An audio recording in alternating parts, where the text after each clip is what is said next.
Hi, everyone. Welcome to Office Hours. If you are watching on YouTube, you'll see you can find more information about how to get involved at officehours.global. If you are already here and in Mukana, you'll actually be able to ask questions, become part of the show. You're asking questions, voting on those questions. That drives the whole show. First hour is general discussion about anything around media and virtual production. Second hour is usually something we want to spend a little bit more time on. This week, today, I'm going to break down. We did a show years ago at the Smithsonian. So I'm going to talk a little bit about it, show a couple photos, and talk about what it took to kind of put that together and answer your questions about it, if it draws any questions. Tomorrow on Tuesday, we'll have ProtoStream here. They're going to talk about mixing remotely. So we're kind of dealing with more audio remote. This is a different approach than what we saw last week. So ProtoStream will be here tomorrow to talk about it. Should be very interesting. AWS is on Wednesday. General Q&A. There's no one special coming that we know of. Maybe the folks will come. We'll see. But we know a lot about AWS, and so we'll do a general roundtable discussion about AWS. On Thursday, there was a request to talk about working with clients. So how do we work with clients? It's one thing to do the job, but can you? I know you can get the job, but can you do the job? So if anyone knows where that's from. Anyway, so working with the clients and how do we make that actually be productive? Friday, we're going to break down, a bunch of folks in this group started doing production with Tony Mobley, and with his show Conversations with Tony Mobley, which happens on Wednesday at 5 p.m. Pacific Standard Time. And they are, they started, it's in vMix and we've got rooms and things are moving back and forth. And so it's a really interesting process of production in the cloud. And the team is going to break down some of how they're doing it on Friday.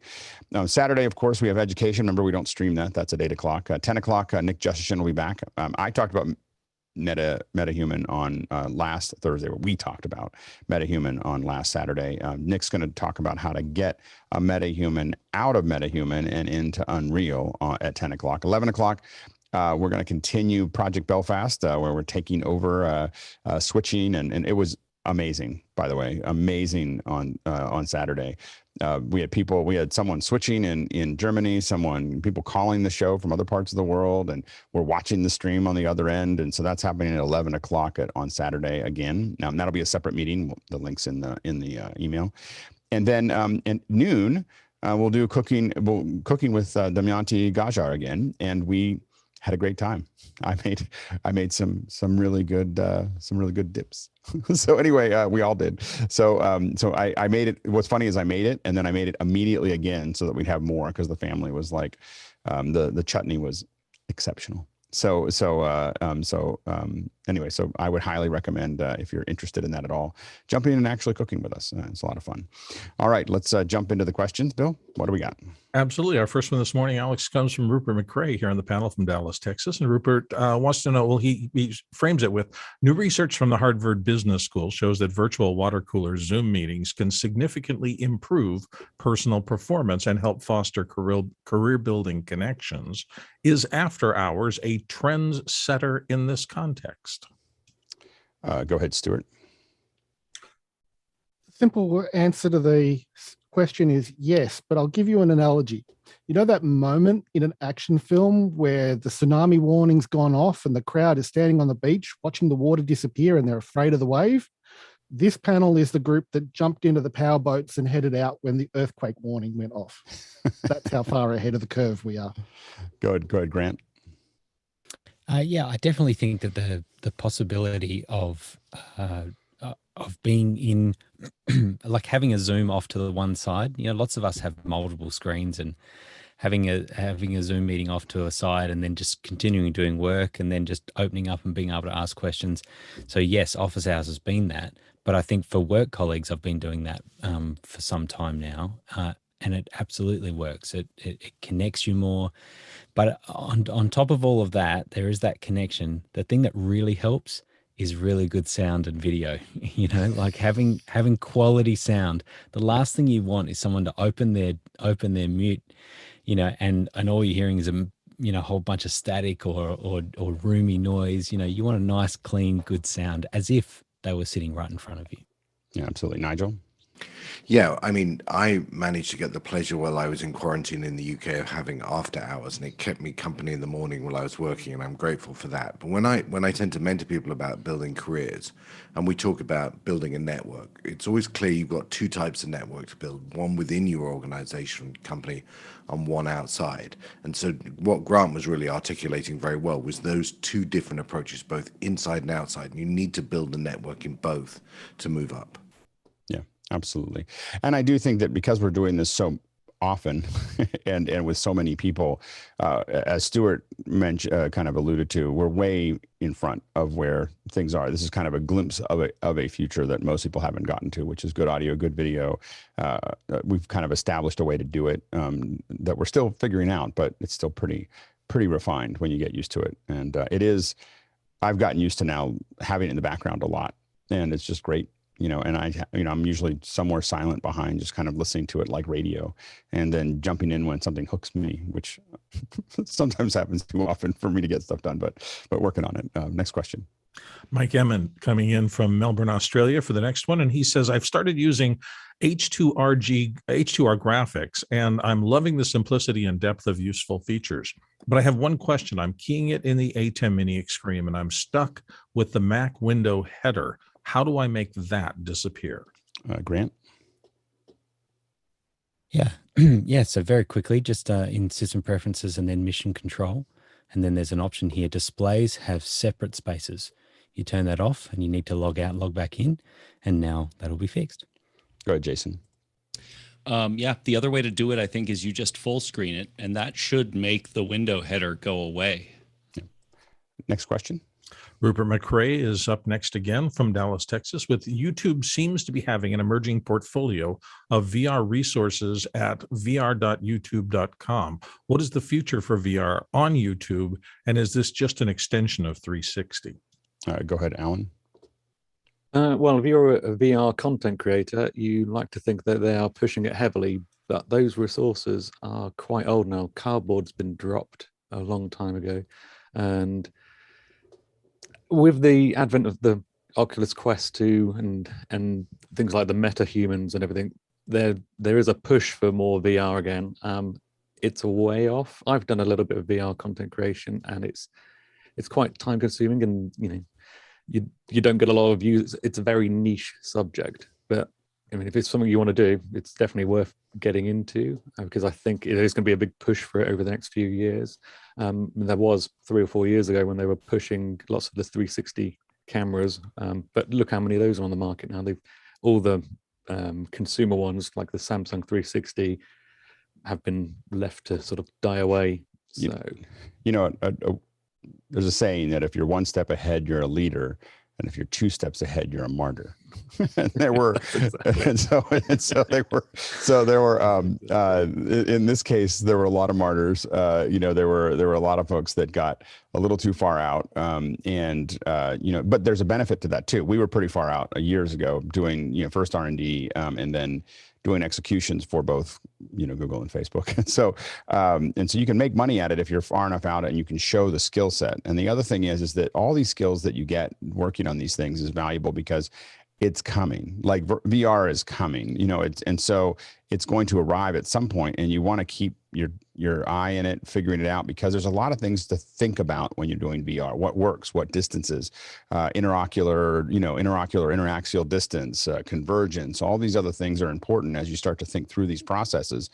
You get that from experience, and so you don't want to be discouraged in the sense that, oh, well, I should just drop that. All the things that I learned in 3D affected how I shot VR, and the things that I shot in VR affect, how I look at a lot of other things. And so there's, we know that VR is going to be a big deal. It's just a question of when. So you don't want to put so much into it where you put all your eggs in the basket, but it's not necessarily a bad situation. Go ahead, Todd.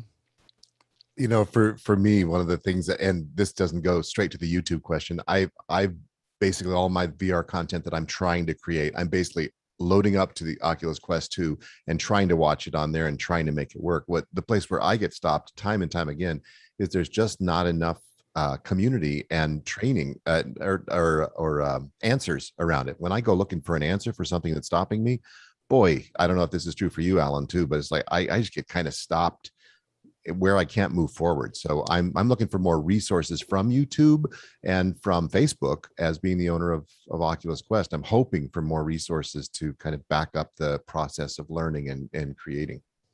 Yeah, and I think that we're going to try to do a little bit more around VR as we move forward, because there's a bunch of us here that have done a little bit of it. And so we'll try to bring some folks on to talk about that. Next question. Next one comes from Vic Hernandez in Springfield, Missouri. And Vic says, is there enough Windows usage in this space to warrant a second hour with Paul Thurrott, it looks like, or other Windows gurus? Personally, I'd be interested in little-known tricks for video conferencing. There might be, because of the nature of how office hours grew, there are definitely PC users here. I can tell you statistically, it's about 22%. Like, just from the back end. So it's a very unusual thing. It's mostly because a large number of people came from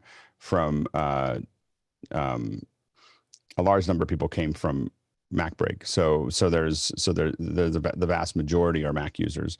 It's a very unusual compared to the rest of the industry. But I think that we definitely are showing things that are on Windows. I think that a Windows specific chat would probably be difficult to get critical mass, for a second hour.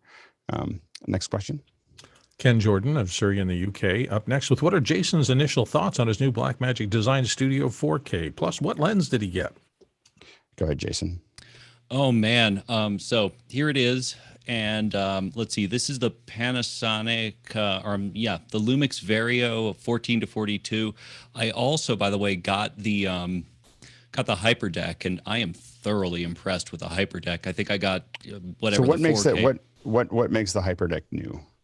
What makes the HyperDeck new is that the interface is just beautiful. There's a focus on time code, which for those of you who have seen my SDI sync issue, I'm looking forward to something that actually pushes time code that might fix it. The other issue, or the other thing is, a discrete input button is so nice. You don't have to do that weird record play thing or hold the stop button to make it switch. There's just more space in it. Also, here's a good one. It's quiet. It's really quiet. And this is and then to go back to the camera, you're happy with the camera so far? I'm delighted with the camera. I've only had a few minutes to play with it, and I have the 14-42 on it right now. I'm waiting for the more expensive of the two, and I'll be able to do an A/B very quickly as soon as that one comes in from Guy. I also have the zoom lens from Panasonic, the OIS. Interesting. Well, we're looking forward to more updates on that. It's a really interesting camera. Next question. Rupert McRae is back from Dallas, Texas with, according to the Radio and Television Business Report, NAB is, quote, designing a digital experience to complement the in-person experience in Las Vegas with creative ways to allow the expanded show community to come together. What might this look like? Go ahead, Grant. I think you say creative ways when you don't actually know what those ways are. That's the term that you just say. We're coming up with some very creative ways. Just watch this space while we work it out, But I do think it's actually, I would hope, having been to NAB a few times, I think there's a lot of conversation that happens with the vendors, but you're not necessarily just rubbing shoulders with random people and then just talking to them.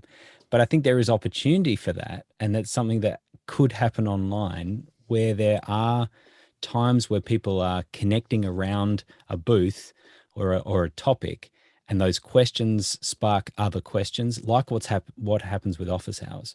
Someone asks a question and it sparks all these thoughts off in someone else's mind, and we connect with them on Discord, right? It's like, oh, you're asking those. Yeah, I'm asking those sorts of questions.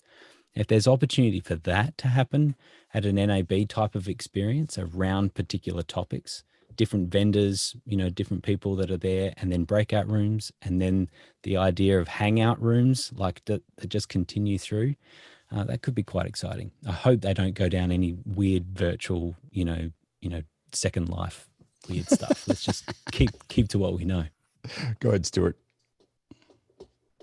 Firstly, dealing with that description, that's marketing speak. So whatever you think it might look like, it won't look like. That set of sentence is nonsense words that are just strung together so that they've got the press release to put out.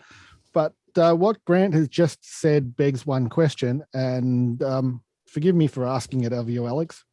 Is there enough time for office hours to have a stand at NAB with just a monitor so they can watch how live events can be interactive? I'm trying to get my head around what to do with NAB, to be honest. I think that, if right now we don't have a space, the hotels were sold out. We're trying to get a space in the North Hall. So we're trying to kind of figure out where we would put that. There's a chance that we do if I can't find a space at NAB, or I can't figure this out, that's there. What we're probably going to do is back into having people who are there do packages and focus on a post NAB week, the week after NAB, which would probably not be great for NAB, for us to do that, because, that people will get to compare head to head, two very different approaches to the problem. So we would take packages from the space. This is my plan B, that we'll take packages from the space where we capture a lot of stuff that's there. We then invite a lot of the vendors to come and do their sessions with us the following week. And we work through the same thing we were going to do at NAB, but we're going to do it from their locations. And I think that, we could actually it would actually in some ways be easier for us to do it that way. The problem is that we don't know who's even going, so the vendors that we thought were going to be there are not going to be there. There's a lot of people still dropping out. I'm not sure. I don't want to encourage anybody to go outright. I'm happy to take advantage of people who take advantage of the opportunity that people are going. I don't want to, so if some people are already going to be there, but I don't want to encourage people to go. This is not going to be a good time to be in Vegas, in my opinion. So I want to, if you're already there, we'll shoot video, but I would recommend against it. I wouldn't touch a high volume human location in the beginning of October, given the trajectory of COVID at the moment. So I'll recommend against it. I won't encourage it. I don't want anyone flying in for it. So I think that's my concern, is that I'm a little concerned about building anything up that would require more people or even excite more people to go, because I think it's dangerous. I think they've already canceled VidCon because they decided it was dangerous. And that comes after NAB. So I think that I think that's the concern that I have related to to NAB in general. Bill, real quick. Well, I was just going to say real quick, I think it would be useful maybe to do a second hour on what would you imagine would be the attributes of a transition like this for somebody like NAB who has such scale. What kinds of things in virtual space could a group like ours dream up? Maybe we'll do a second hour. We'll do a second hour next week. Next week, we'll just put one into that, and we'll just do a brainstorm. Yep. Sounds good. Rupert, real quick. Yeah, I just also wonder whether, because they announced the vaccination requirements last week, whether this is a acknowledgement that they've got to offer something to the people who now don't want to go, can't go, for the attendees and the exhibitors. Yeah, with the viral load, I don't think vaccinations mean anything to an event like this. It's reckless. I'm just, it doesn't matter whether you have a vaccine or not. You shouldn't go to a large number, where a large number of people are. It's a horrible idea. Nigel? Yeah, CEDIA, which is the large event for the people like me, which was going to be in Indianapolis in a few weeks. Most of the large vendors have pulled out. I pulled our whole team out. I don't want to put our national sales team in a room like this. And I have to tell you, what most people are doing is nothing. They're going back to their plan of last year, which is to do sort of Blackmagic or Apple type launch events and deal with them separately. That's the real danger for a lot of companies, is you send your staff there and you knock out half your company, you knock out your sales team, you knock out your tech team. There's a lot of risk for a lot of companies to go down this path. Go ahead, Courtney. Getting back to the question, I think the creative way may be, they've always done live broadcast from the NAB show floor over the NAB network off their website. So I think maybe what they'll do is make that into an interactive discussion where they bring vendors up and they have discussions with each vendor with a host, and they may bring people in from Zoom then to ask questions, since there may not be some in the audience there to ask them. So that may be one way of doing interactivity. I'm not sure. Nobody knows until we see it. I've run that stage. I've been a guest in the stage many times. It's not the most exciting thing to watch. So I don't, I think that I think that the thing that I'm looking at is that if you look at some of the last second hours and some of the second hours we'll do this week and next week, I'm not interested in any more of a single conversation with a vendor. I want all of us to get together with a vendor. I immediately want to put a vendor out for a second hour and have 200 people ask questions and think about them. Our Hive approach to it is so much more interesting than anything I've ever had on a show floor, that I'm starting to really fade quickly from being interested in going to any of these things. Next question. Ernest Floyd is up next from Bastrop, Louisiana. And Ernest asks, can you run a single mixpre to 2 different computers? If so, what is the best way to do it? You can. Go ahead, Courtney. Well, you can't get 2 of them over the USB port, but you can take the line out, the stereo out, and run it into another interface into the second computer, so that you can use this to control your levels. And then once you set your gain structure on the second computer, then you can control your levels and everything from the mixpre. But you will need a second interface, either an unbalanced one where you could come out of the stereo output, or a balanced one where you can come out of the 2 balanced outputs, XLRs, if you have a little mixer or interface to the second computer. And remember that, it depends on which mixpre. So a mixpre 3, those are the options. When you get up to the mixpre, I think that the 6 has some, but the 10 has XLR outs. So you could also use that as well and bus them. Next question. Ernest Floyd is right back from Bastrop with this one. What is the best USB switch to buy, and active or passive? A USB switch? I'm assuming that's a KVM. I think he means a USB hub. I mean, that's my guess. Yeah, so a USB hub. The OWCs are what a lot of us use, for what we're doing. You want to be very careful with the hubs, because many of them will not handle, high volume synchronous video like the Atem, or oftentimes audio. So you just want to be careful with that. But I think OWC does a lot of them. Go ahead, Jason. Sorry. Yeah, straight up, OWC is excellent. One of the main reasons is that every single port on an OWC hub is to spec. So, if USB 3.1 generation 1 has this voltage output, you will get it. And that's what matters. Go ahead, Rupert.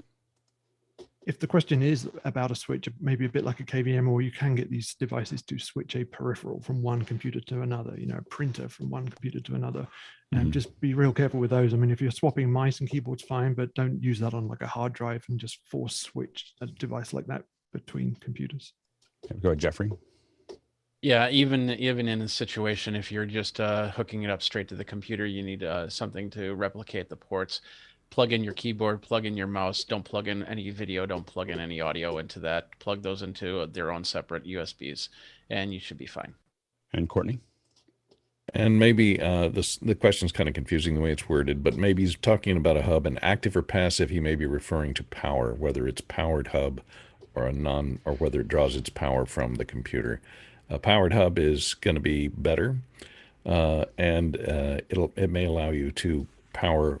If you only have one USB port, like on a Mac Air, you can plug into that, and then you have to plug your power into the hub to get into the computer.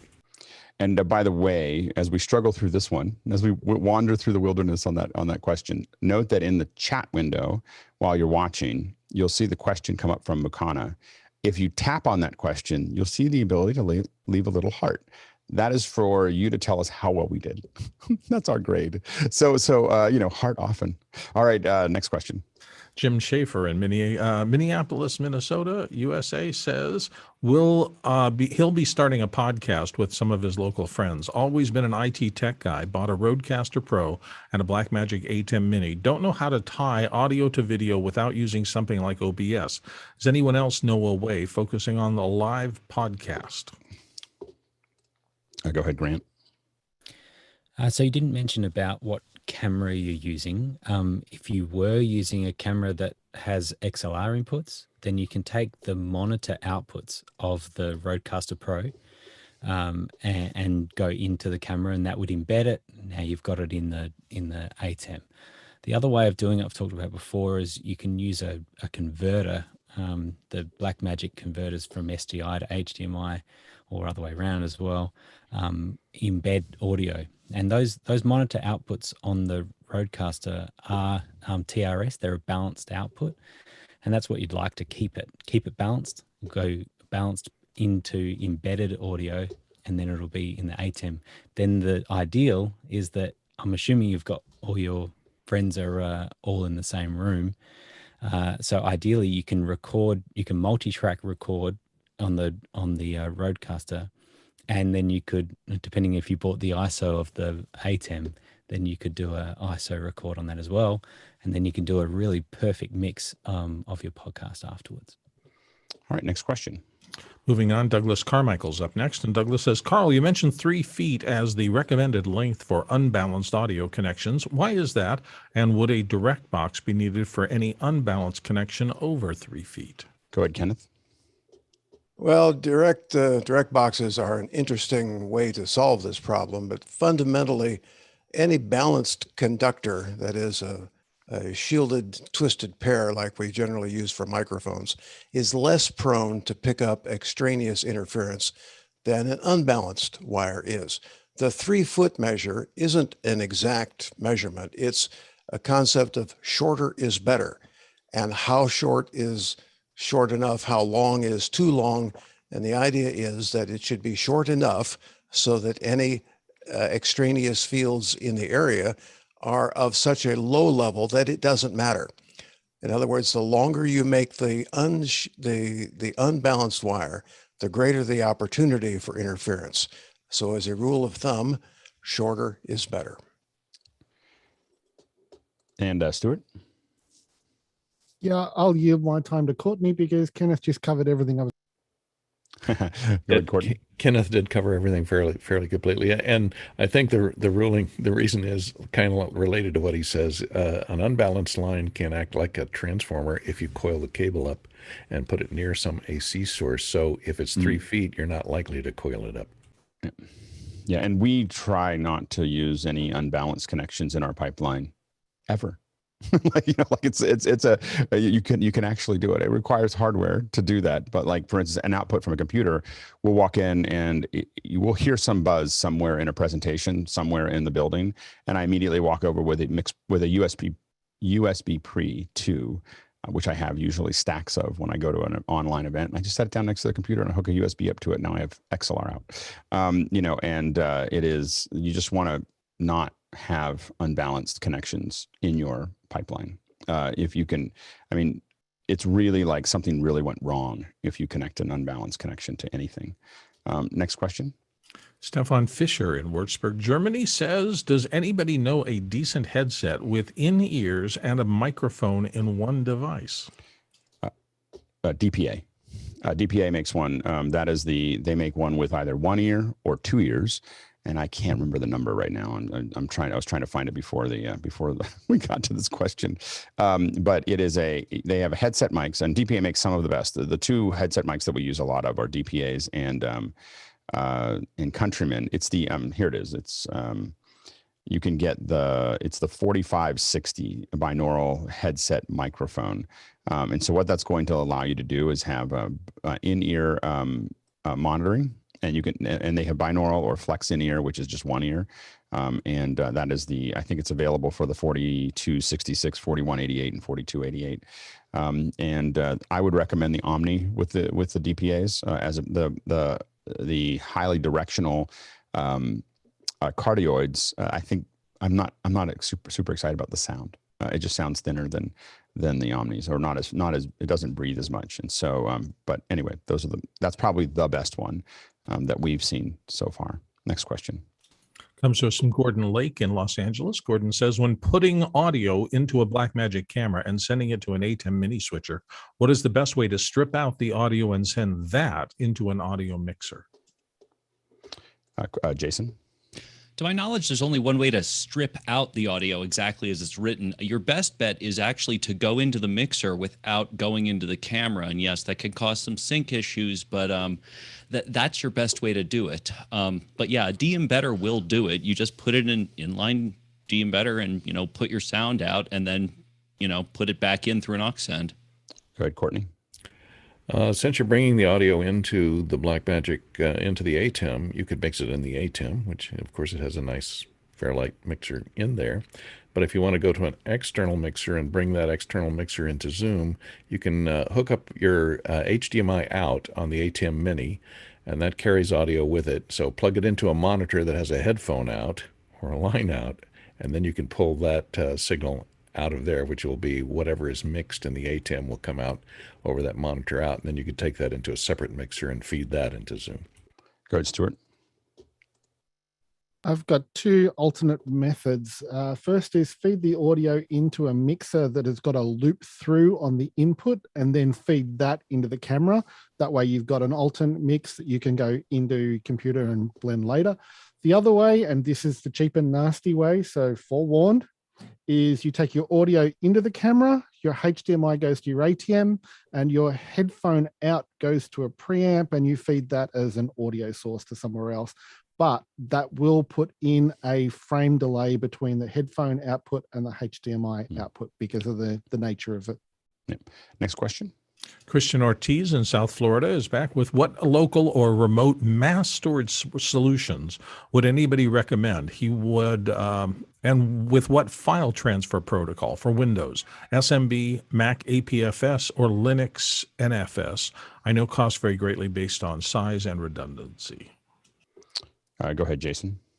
Of late, I've been a big fan of Synology drives. They seem to be the nice mix. Their approach to RAID is actually pretty good. Overall, it's the mix of flexibility and speed, and more importantly, it is for the most part format agnostic. You can divide up the disks however you'd like, and have a little bit of everything if you wanted to. Go ahead, Stuart. Go for the bargain basement option because it's what I used to survive. Free NAS, but you're building a old computer into your own NAS box. It's also called True NAS. I'll put the links into the Mukana chat for everyone. It's a case of take an old computer, build it yourself, put in the drives that you want, and it will connect to basically any system on your network. Go, Jeffrey.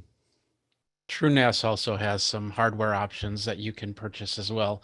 But the more important thing is whatever you decide to do, make sure that your infrastructure or your computers are going to be able to talk to it. Like, for instance, if you're going to do Mac APFS, make sure you're not having any Windows machines trying to talk to it because it could run into some problems. Next question. Stefan Fischer in Würzburg, Germany is back with, will the product you develop for education be free of charge for schools? What's the business model behind it? Or is it a service to the community? And I'm sure that's for Alex directly. Yeah, I think we addressed this yesterday, but I think it was probably maybe Stefan was no longer there. Yeah, we're working on some products for education. They won't be free because that's not sustainable. Like I can't keep building it if I don't have any revenue. So we're not sure what the business model is yet, but we're working on it. We're testing stuff right now and working through it. Most of the time right now for education processes that we're working inside of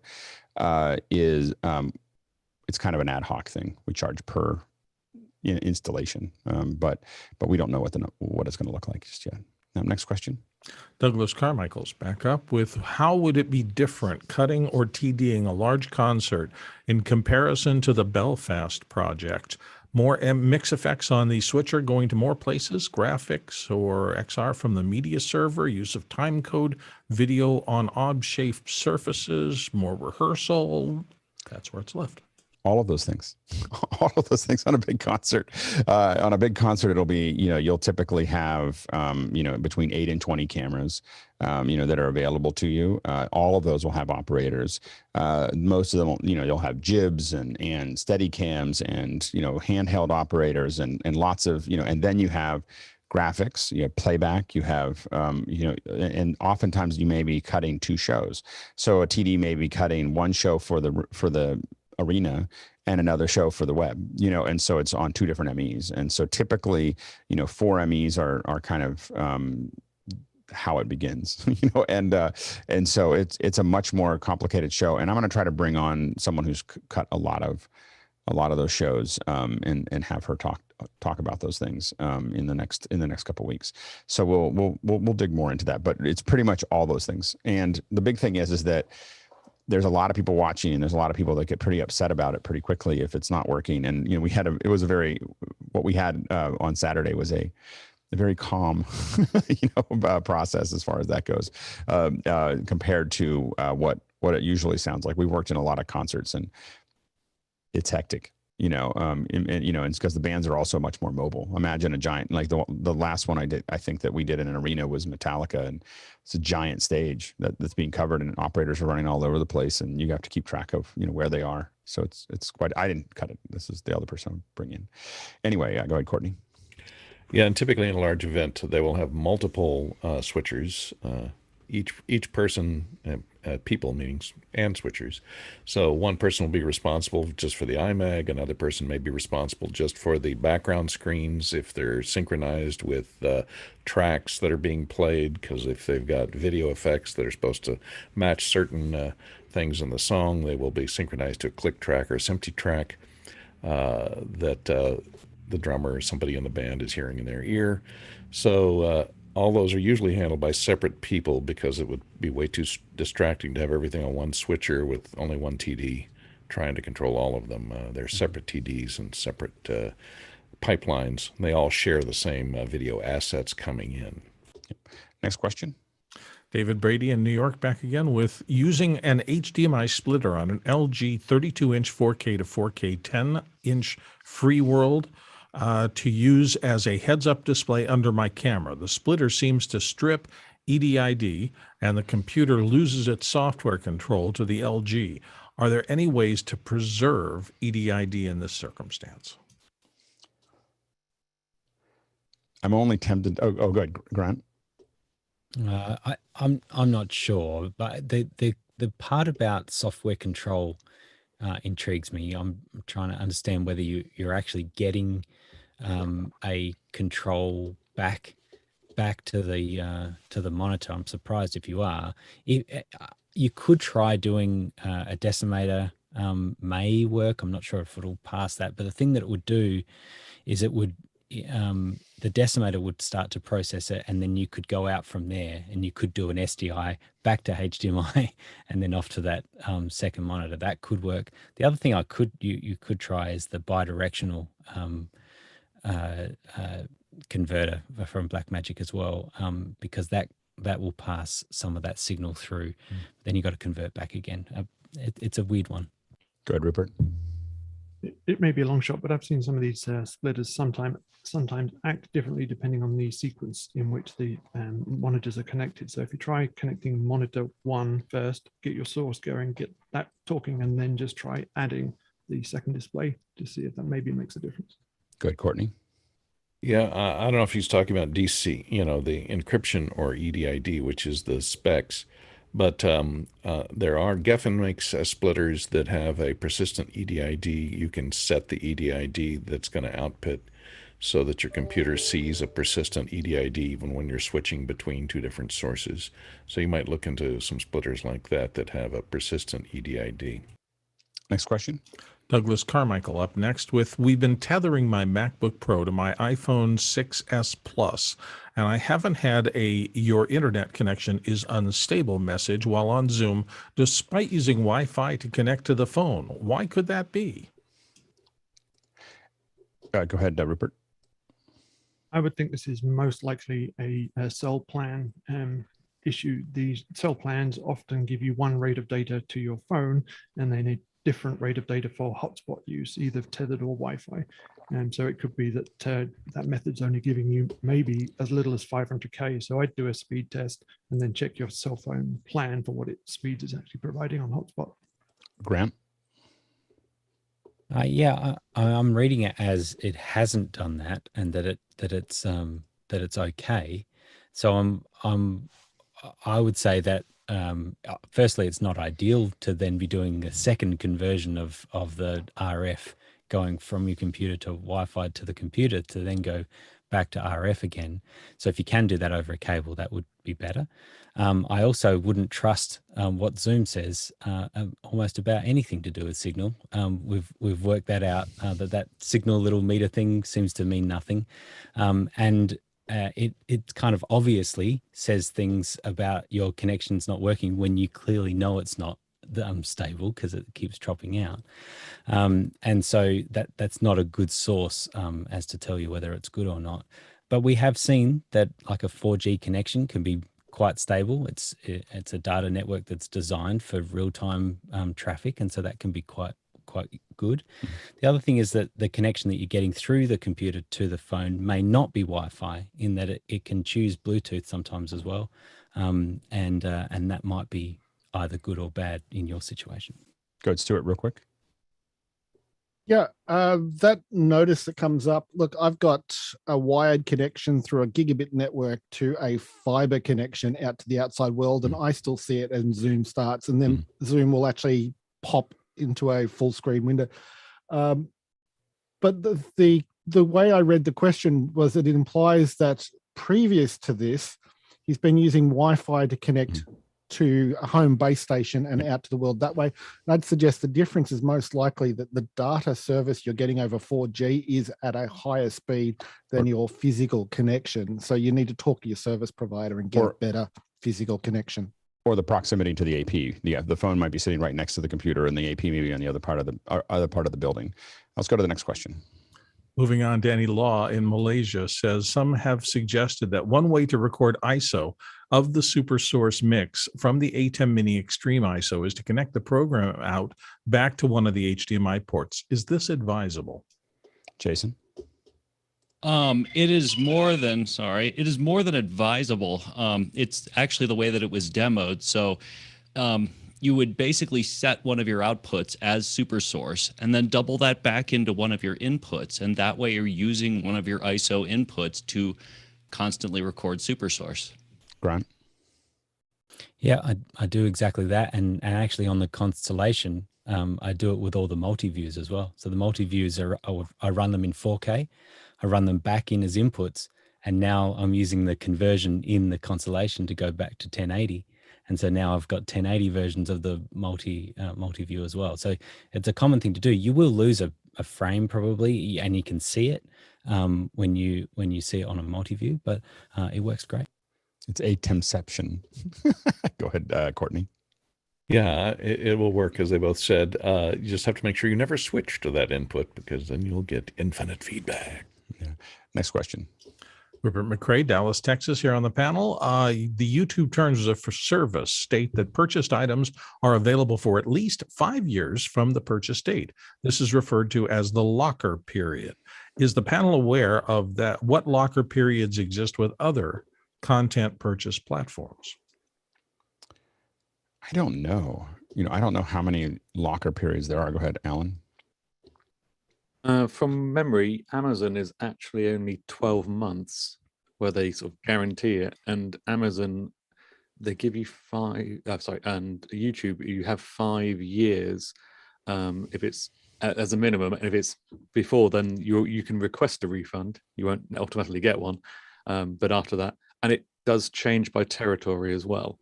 But the main European, US territories are 5 years. Mm-hmm.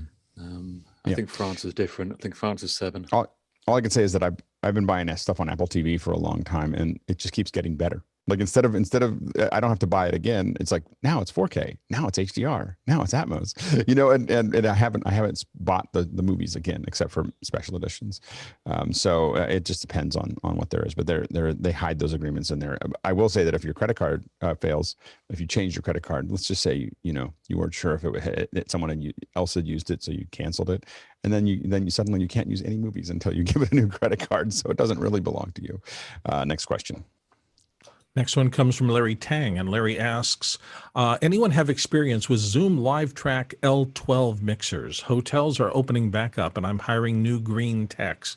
It's hard to find local audio techs with digital board experience. Does the 5-powered headphones with Mix Minus work for a 5-person Zoom meeting, I guess? What I'll say about that is that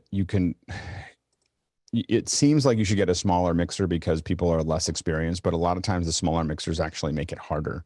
It's kind of like, so people stay with flip phones because they think that the iPhone will be, or the Android phone will be more complicated. It's usually not, because there's an interface to it and it actually works. So I think that you're going to end up chasing this pretty hard. I think either stick with an analog mixer and just go, okay, well, that's what we're going to do. Or I would really recommend thinking about something like an X32 or XR18, but something that's going to, and just go work a little bit with the training. Go ahead, Nigel. Yeah, I got the L8, and I have to tell you, I wrestled with it for weeks trying to make the mix minuses work, and it's doable, but it is not simple, and it is not common. And if you're as inexperienced or green as me, it's a nightmare. And the big thing that we look at when we're having people that are less experienced, we really go to the X32s quickly, because it means that we can get on the network. If you put it on a VPN network or you put it on something, you can get on the network and fix something remotely. We used to have to manage 20 rooms, or 8 rooms or 12 rooms. And in those cases, we had mixers in all of those rooms, and we were able to, Brian was able to remote into them, move the sliders as needed, or the virtual slide. In this case, they were actual sliders, to correct problems that a less experienced audio engineer was executing. so that scalability really makes a difference. Next question. Georgie Kennedy Jr. in Washington, D.C., frequent panelist here, says, does one need to reserve a breakout room for a session in after hours? We're going to have some, there's going to be a little bit of a process to it. They've gotten a little ad hoc. You can definitely peel out and do an after hours, but as we grow, we really like people to schedule them, especially for labs. So we're going to always schedule the labs a week ahead of time. So it's important that if you want to do a lab, like a 2-hour lab in the after hours, that you tell me by Friday. And after this week, it'll be telling a team or another person to do it than me, where I'm putting that all into place this week. But the bottom line is schedule it. We don't want more than 1 lab a day, and no longer than 2 hours. As far as a quick breakout, hey, let's go work on something, you can just ask the host to set that up for you. Next question. Oh, Josh, you're gonna say something? Sorry, I haven't yet figured out how to lower my hand, but I was just going to answer the technical explanation that we've not yet reached the 100 breakout technical limitation. Oh, yeah. We can definitely do it. We're capable of doing it. Go ahead, Todd. And the one thing I was going to add is that there have been a number of times in the past couple of days with after hours where people have said, hey, I have this question. Can I take it to a breakout room, or shall I? And most of us have said, no, let's all learn here. Please, let's just demo it here. Unless we're in the middle of a real conversation, my strong preference is to just do it with everyone else there. I mean, because people just nug through it. That's why we're there, is to kind of work through it. And you're actually making your experience less, because you've got this brain trust of people that are just sitting there. And a lot of them, remember, there's a lot of those windows like mine oftentimes that are off, that are listening, and suddenly someone just shows up. Oh, no, this is the way to do that. And so when you want to do a one-on-one, now if there's a conversation going on or something that I don't even know what it would be, but in general, what I would say is as many conversations as you can, just do in the general room, because we're all learning from that. You have this thing like people want to be, this is a very odd group where it really benefits you to show your work, because we're all learning from the dead ends as well as the successes. And so I think that it's not a problem at all to work through it. A lot of times we're just filling space between people asking technical questions or talking through it. So you should really feel free to use the general room most of the time, to Todd's point, because it means that we all learn it. There was this, someone was talking yesterday about it. I was hidden in the background again. And someone was talking about the fact that they had missed Saturday and they had missed that information. And the great thing about this is, because this is a persistent group, no one misses anything, because it goes into the group, it goes into the entire intelligence of the group, and that when you need it, it will be there, and that's the real advantage. Next question. Moving on to Douglas Carmichael this time, and Douglas asks, would the analog input stages of A to D converters contribute to sonic differences between devices? If properly gain staged, could I discern any sonic differences between an Apogee Symphony MkII, for example, and my DiGiGrid IOX? Go ahead, Todd.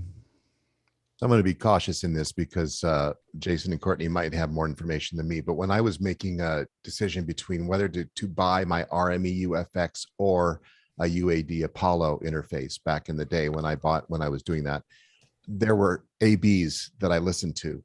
And yes, Apogee also was the king of A to D conversion at one time as well. So it's like, there are these subtle differences, but I could never quite put my finger on what they were, and neither one of them was bad. Go ahead, Jason. Go. Yeah. No matter how perfectly gain staged and matched it is, I can take two of the exact same interface and get subtle differences. So you're always going to get subtle differences no matter what. Go ahead, Courtney. Sorry, couldn't get to the button. Yeah, of course, anything you have coming in as noise is going to be handled by the input preamp that's before the A to D converter. So if you have a noisy microphone, it's not going to help you. But if you have a low-level microphone, the noise can be added at the preamp stage, and then that's converted to A to D converters, and the quality of the A to D converters obviously makes a difference, because there are good ones and there are bad ones. So all those things are taken into consideration, and an Apogee is certainly one of the highest quality preamps out there, and A to D converters. So. Yeah, I think that the quality of the self noise of any component is the thing that you're trying to handle, and you'll see usually a dB floor. The lowest one that I've used is the Sound Devices, the Cashmere preamps in the mixpres and in the 8 series are, I think the noise floor is negative 128 or something like that. And so it's a super clean. It doesn't make it warm or cool or anything else. It's just it's straight ahead. But I haven't seen anything better than those as far as a clean sound. But people use preamps they want it to sound a little warmer. They want it to sound a little bit of this. And so, but that self noise is what you're trying to avoid. I try to avoid it, and then I want to put that effect somewhere else. Next question. Moving on to Danny Law in Malaysia, and Danny asks, some venues use LED video walls as scenery backdrops for production, which tends to make it difficult to find the correct exposure for the subjects. Is there a trick to set the right exposure when using one of those? Stuart. Yeah, it's actually in the order that you do things. So keep your subject, like say we assume we're at a reception center and it's an LED wall in the background, you're going to do an interview in foreground. Set your exposure for the depth of field you want, or set your iris for the depth of field you want, and use a variable neutral density filter to set the exposure for the background. Bring in your subject or whoever's the stand-in for your subject, and bring your lights up to light them to match. So because you can't change the background, change the foreground. And you can often change the LED intensity that's behind them. So, I mean, we oftentimes run our LEDs at a typical thing for us to run an LED background, which I highly recommend against almost all the time, is 15 or 20% power, and so a high quality LED will not start to pulse even if you drop it down. But lower quality LEDs will do it. The biggest problem you have with LEDs is that they will moray. So the pattern in the LED will moray in the camera, and it just is a really unhappy experience for a lot of us. And when they don't moray, if you're streaming, you'll end up just the pattern itself without the moire will defeat your temporal compression and then cause it to actually make the foreground softer. So your LED will be in perfect shape and the person standing in front of it will be in big blocky, so that's a real challenge for LEDs. But the other thing to look at is whether you want them to feel like they're part of the event. And one of the things that really helps is scope. So you can try to trust your eye, and that's the best way to do it. But you can look at scopes and just see, is the background roughly the same as the foreground in your across the Luma, and just see if it's there. I tend to like, for presentations, I tend to like the foreground to be 1.5, maybe even 2 stops brighter than the background, so that they pop out a little bit. But that, if you're trying to do something that they're supposed to feel like they're there, it's a different calculation. Next question. Moving on, James Babbitt in San Diego is up next. And James says, hi, Alex. What camera are you using when you're cooking with Diamante Gajar? Have you tried using the iPad Pro center stage camera? I tried to use the center stage camera. It doesn't work in Zoom. so that was the problem. Zoom doesn't take advantage of the center stage.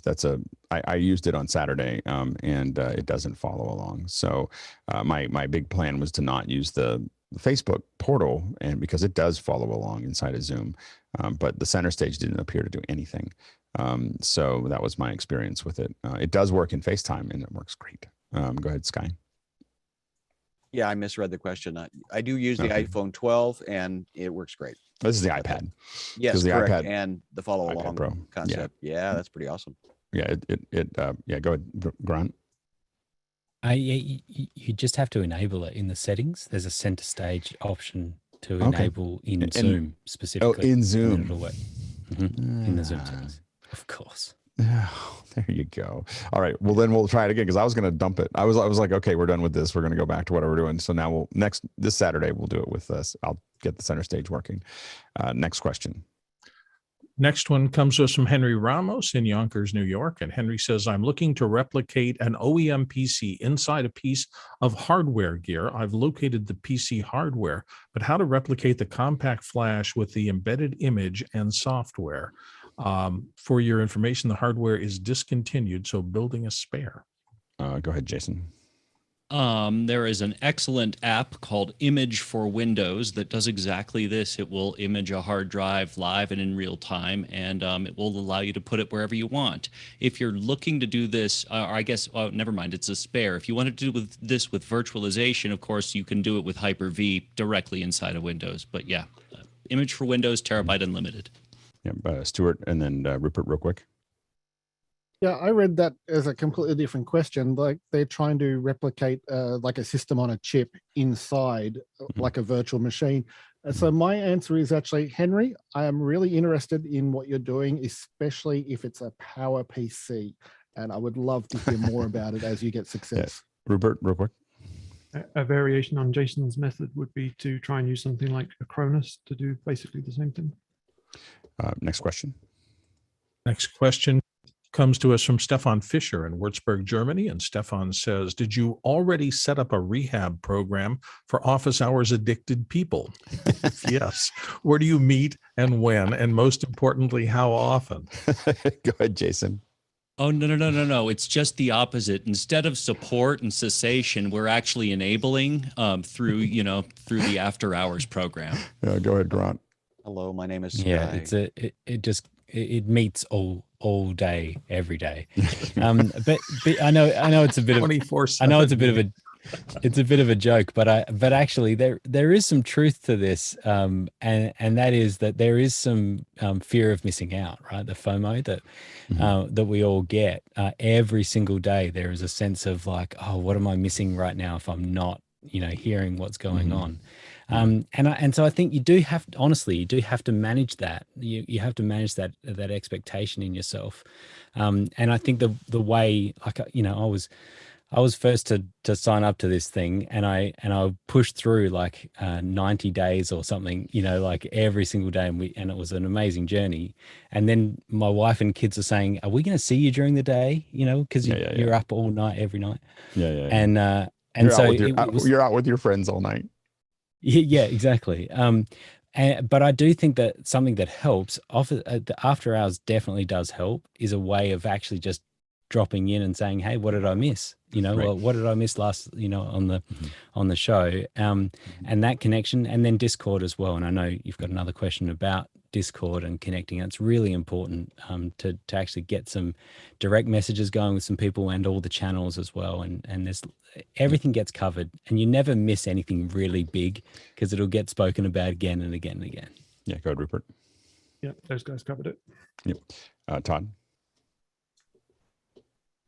The only all the jokes were taken. I will just say this one, which is not my own. It's from a friend of ours here who shall remain nameless right this minute. But dopamine management, the struggle is real. And the thing that I think that there's a lot of FOMO, and the main thing is that what I've learned is that I just trust that a lot of folks here are here for the long haul. And what's happening is we're all learning together, and whoever's there is pulling some of that in. And what it means is that when you have a problem, you're going to show up with it, and someone's going to be there. Everyone's just going to be a lot smarter next week than they were this week, because we're just absorbing lots and lots of information. So the idea is that it's making it easier for us every day by whoever's there. And again, I play it more and more in the background, but I have to turn it off because I will turn the audio down. A lot of times my seat will still be there, but I'll turn the audio down because I have to think. And I'm like, okay, I can't listen to this right now, and I'm just going to do my thing. But it is really fun. I will admit it has massively affected my ability to do audiobooks or NPR or any other magazines, because it's all I want to listen to.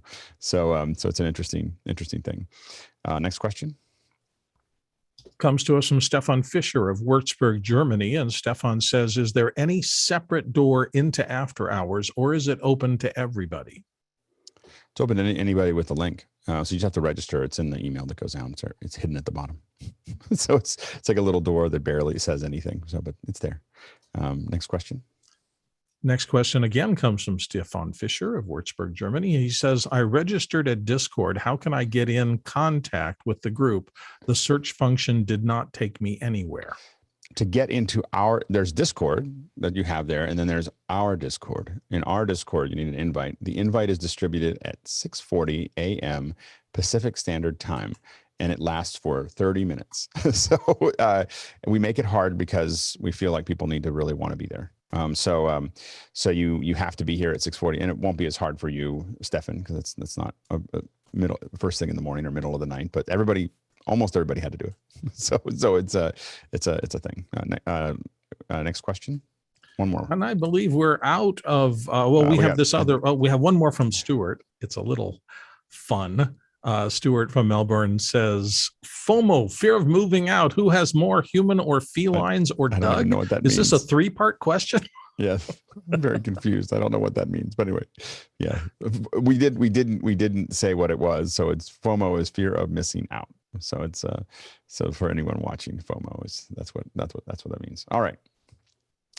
So we're going to change subjects, and I in kind of a rough sort of way, I wanted to start showing a little bit of a background of a I don't know if this will go a whole hour, depending on how many questions you all ask, but I'm going to walk you through a project that we did in the past. We did a job in the Smithsonian, and so the idea is just to kind of walk through it. My invitation, Hosmuk is going to talk about one next week, but if you have ones you'd like to break down for everybody, I think the week after that I'm going to try to persuade everybody to do the project Belfast to talk about that as well. So we're going to do more and more breakdowns because I think they're really valuable for us to learn a lot from each other. So at least every Monday we'll do a breakdown. This week we'll be doing 2, Monday and Friday, but every Monday we'll be doing one. So I'll probably reach out to other folks and we'll talk about those, but it just gives us a sense of, let's just talk about those. Anyway, so what we're going to do is talk a little bit about, let's see if I can cut to this here. This is what it looked like from a wide shot. And this is in the Smithsonian. So this is in the Air and Space Museum. And again, if you have questions about this, just go ahead and throw the questions in. I have a couple other shots of this, of course. So this is in the, I don't even know what they call it. We called it the rocket room because it had a shuttle rocket engine in the background. But they do a lot of training out of this area. So this is where they do a lot of webcasts. Of course, we had them pull a bunch of stuff out of the way, to make all of this work. But this is, this is in DC, and there's a lot of specific challenges. Let me see if I can get this working here. Yeah. There we go. So here's more of a close up. So what this stream was specifically about was Interstellar. So this is this was part of the launch for Interstellar. So we had this is what we called it, the rocket room. We kept on thinking it was a Saturn V, but it's actually, I believe, a shuttle rocket engine there. And again, feel free to throw questions in around any of the hardware that you see here. So a couple things here. This is our Sony monitor. This was our version of the truth. None of these other monitors were calibrated for a big reason, for a good reason. We don't purposely calibrate them because we don't want anyone deciding what's in color and what's out of color. We want one version of that truth, and that was the Sony monitor. It also happens to be where we check sync because it has a headphone jack, and that's really important, is that we have a monitor with a headphone jack. So anytime we check sync on a stream, we always do it on a laptop or an iPad with a wired connection, not a wireless connection, so not AirPods or anything else. It is we always want to have that wired connection because it's the only way it's working. Otherwise, you have all this interaction and interface and everything else that's there. A lot of times, this is done years ago, we would embed our stuff, either embed or record some of the bits and pieces with these Pix 240s. They're still the best little controllers we've ever had. They just had a lot of control over being able to do delay and a lot of other things in records. So you can see that we had Jessica Chastain, Anne Hathaway, my brain is going to turn McConaughey. Yeah, Matthew McConaughey, all on it. So basically, they're up there having a discussion. This was a host from ET that was talking to them. One of the things about this that we very much find important is that we try to get to have hosts. In some cases you'll see us not have hosts, but we really try to avoid that because it really allows the actors to be, or the talent to be talent.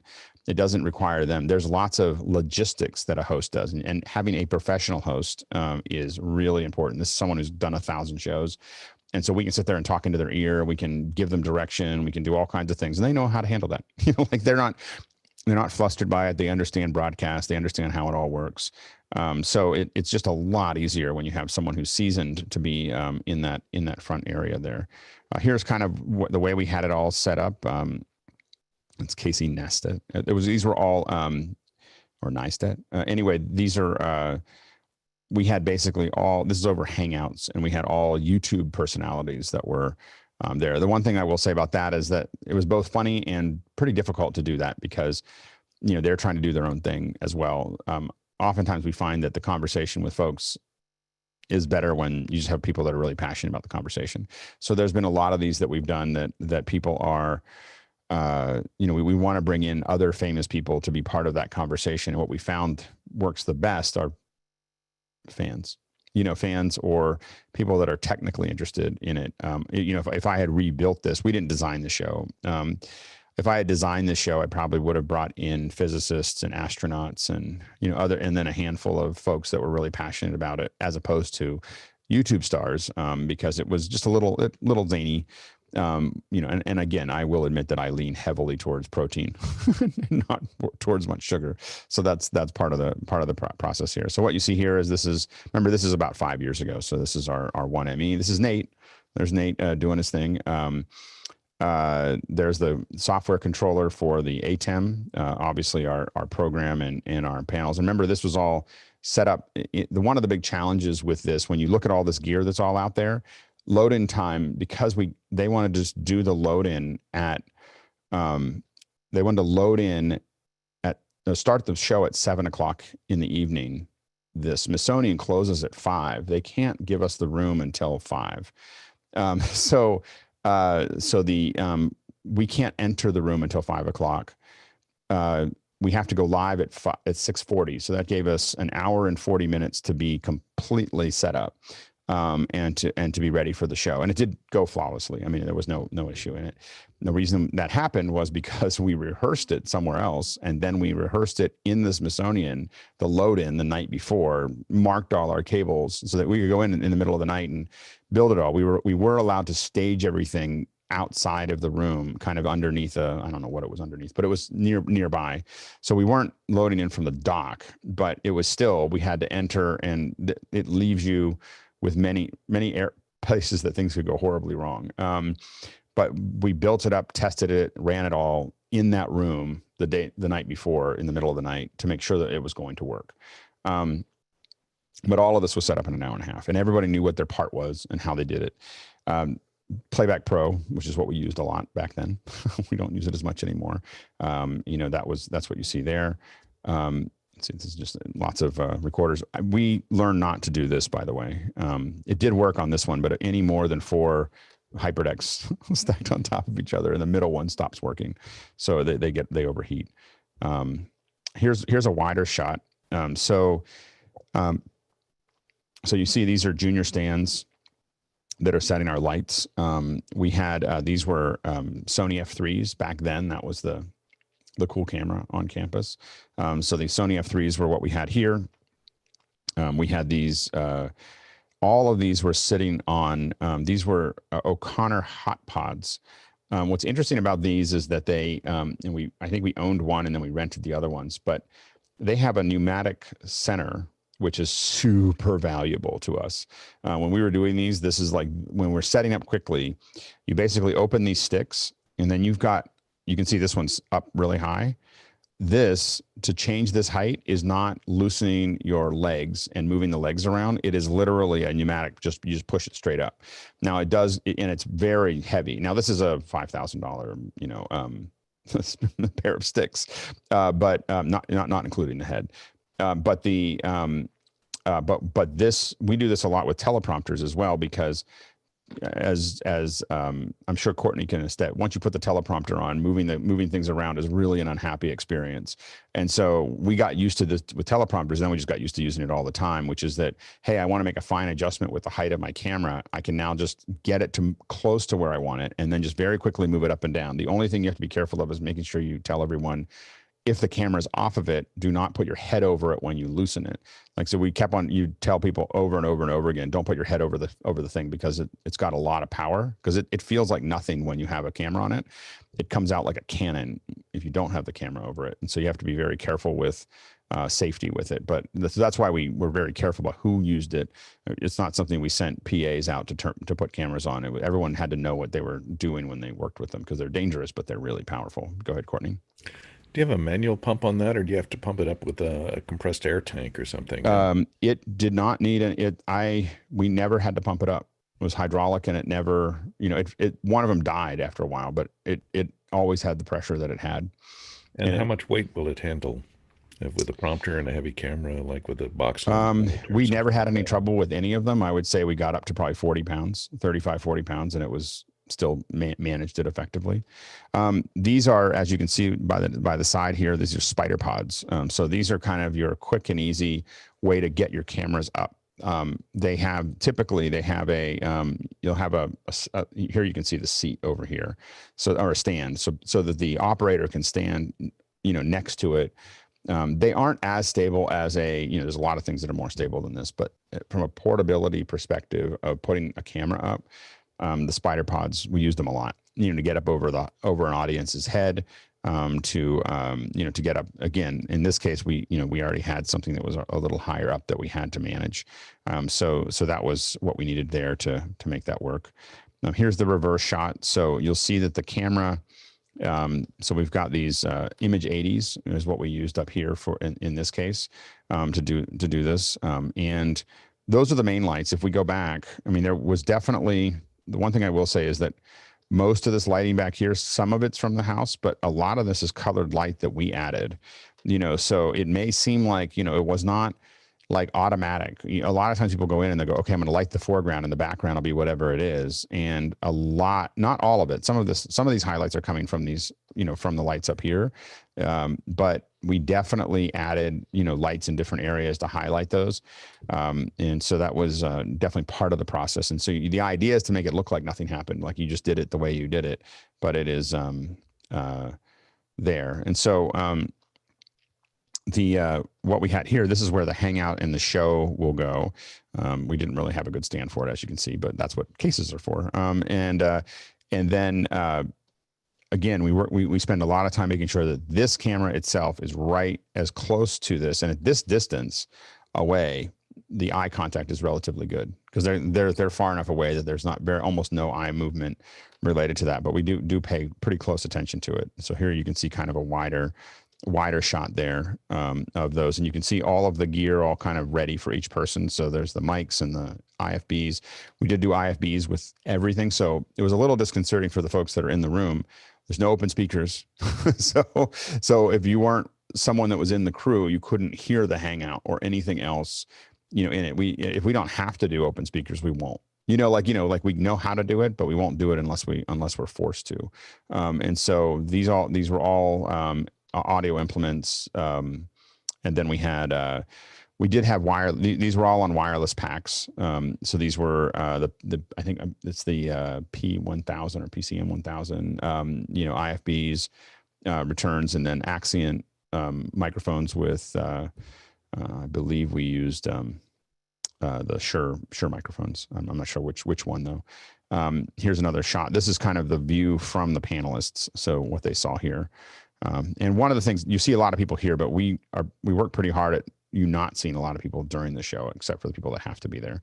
And of course, you're working with actors, and actors are actually a lot easier to work with this because they're really used to just looking where they're supposed to look. Here's just another shot of you can see this hot pod. You can see the shaft coming up here to make that work. There's our own Brent, there's Nate. This is Marty Rosenberg, who's, if you do a search on IMDb for Martin Rosenberg, he has some experience. Anyway, so that's what we have there. There's another wide shot here. Here's all the receivers that we were using here. There's Brian. So you can see it's the standard crew that we work with pretty often. And that is kind of a quick breakdown of that process. So let's jump to the questions. Okay, I'm taking over for Bill. He had a little thing to deal with. From Grant Whitehead, what would you do differently if you did this event today? Hardware differences? Obviously, oops, I can cut away. Hi. So the thing that I would do differently, number one, is we'd use Zoom today. I mean, we would not use Hangouts. Hangouts was pretty limited in that realm. We pushed it about as far as it could go. We wouldn't use Playback Pro today. That in the way it worked fine back then, but with the new OSs, it wouldn't have been effective. We would have used Blackmagic cameras, for the instead of the F3s. The wireless system would have just been an upgraded Axient, but it worked. It worked great. I think that we probably would have used an array of LEDs instead of the image. The Image 80s were great because they produced so much light. But I think it actually looked pretty good. I mean, I was pretty happy with it. And then of course we would have upgraded. The switcher would have been, instead of a 2ME, it would have been a Constellation. There's nothing major that we would have changed as far as the hardware or software. This was an event that ran relatively smoothly. I think that we did do it in an hour and a half. This was one that, for a variety of reasons, because of other kits moving and everything else, we weren't as racked up as we normally are. So the lack of some of the stuff being in racks make a big difference in load-ins. So you start. Here's how it. I don't know how everybody else's production started, but I can tell you how mine started. Mine started with like egg crates and something we bought at IKEA to move things in and out of Moscone. I mean, that's how we started doing live shows, and it was painful. Then at some point you go, You find the $8 storage things that you can get at Staples, and you're like, this is amazing. I can't believe this. And then you learn about this thing called Pelican cases, and you're like, oh, I've finally grown up. I now have Pelican cases, and you argue about which ones, and you feel like you really got to figure it out. And then you move to road cases. And when you move to road cases, you look at everything else like, why am I doing this? Because you have a case full of all the extra cables that you don't know if you're going to need or not. And you have a case that has, all the audio, and you have the Crikey case, which is like a huge case full of just things that we might need. And then everything is pre-wired. So when you go in, you just you have, a little bit of IO that you kind of work out, but it's not, everything's on wheels. You just kind of move things around. And then you start really going, because you start bringing your own tables and your own chairs and everything else, because now you have the capacity to do that. But then you now own a truck, and which we did. And you need the truck, and you need to know how the truck's going to get there, and how we're going to get up, how we're going to go over a 4-inch jump that we didn't see before. 4 inches.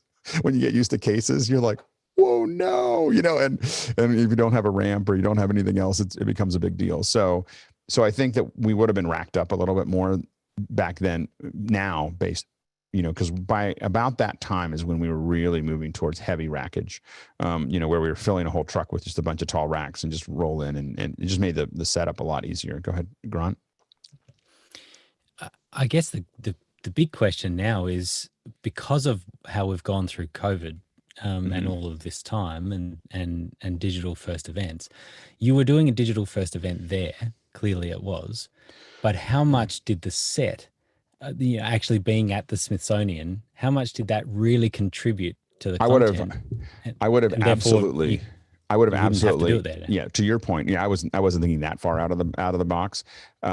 Yeah, I would never recommend doing an event on site unless I'm going to show something on that site. So if I'm only going to talk to people, I would rather have spent that budget on a really nice set for each actor somewhere, maybe near their house, maybe at their house. I will say that bringing actors in from their house when they're willing to is so cool, because you feel like you're there with them and everything else. It even feels better when a lot of actors, we rent a VBRO near their house, like 5 minutes from their house, and we make it look like their house. And then when you go in, when they're willing to let us see part of their house, it's really cool. And even then, it feels like you're talking to them from home. But I don't like. I always want people to see each other through Zoom, because, and we talk about this over and over again, probably in this group more than anyone else, is that anytime we have people talking to each other, you are on the outside as the viewer, because they're now looking over at each other, and now you're the kid that's sitting, next to the cool kids, and the cool kids are talking, and you're just there. When we do it all through Zoom, when they talk to each other, I'm here. We're in the middle. We're in a magical place that doesn't exist in the real world, and that's the real power of having them talk through it, one person at a time, preferably from their house or something else that you set up. So yeah, you're absolutely right that with the same budget, we could have spent, $15,000 per actor to put something to make it look amazing at their house, and so I think that to your point, I would now, if we're going to walk around and show something, there's a real power to that. I'll see if I can find enough pictures to show another one, but we've done ones where we're walking around. We did one at NASA down in Houston where we're actually giving you a tour of their R&D facility, or we did one with Nat Geo that we did the same thing. Those, yeah, we want to be on set because we're going somewhere. We're taking you somewhere. So being on set makes a difference.